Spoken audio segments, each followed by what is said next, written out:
నాన్న ఈ రోజు జరగబోయే కబడ్డీ మ్యాచ్ గురించే కదా అంటున్నారు. నేను మాట్లాడుతున్నది ఫుట్బాల్ టీం గురించి. ఓ అలాగా.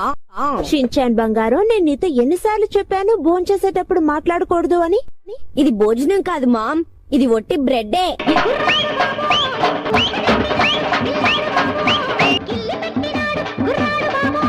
ఇలా మాటకు మాట చెప్పకూడదని నేను నీతో ఎన్నిసార్లు చెప్పాను.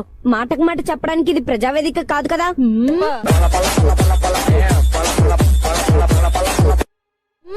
నోరు మూసుకుని తిను షిన్చాన్. నోరు మూసుకుని ఎలా తింటాను?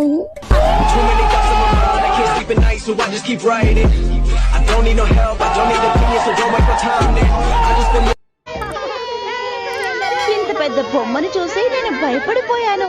మా క్లాస్ పిల్లల్ని తక్కువ చేసి మాట్లాడితే ఇలాగే జరుగుతుంది. ఎక్స్క్యూజ్ మీ సార్, రండి లోపలికి వెళ్దాం. అదంతా సరే, నన్ను సెపరేట్ గా తీసుకువెళ్తారా?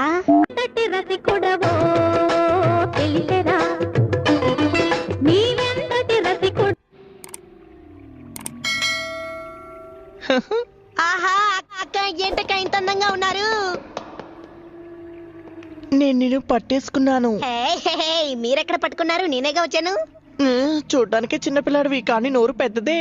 మీరు కూడా చూడడానికి ఆడపిల్లలాగే ఉన్నారు, కానీ కాదేమో అనిపిస్తోంది.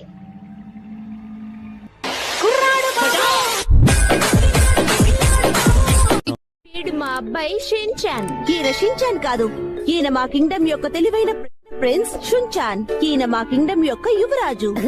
బాగుంది. వీడింత అల్లరి చేస్తుంటే మీకు అర్థం కావట్లేదా వీడు ప్రిన్స్ కాదని? మీరేమంటున్నారు?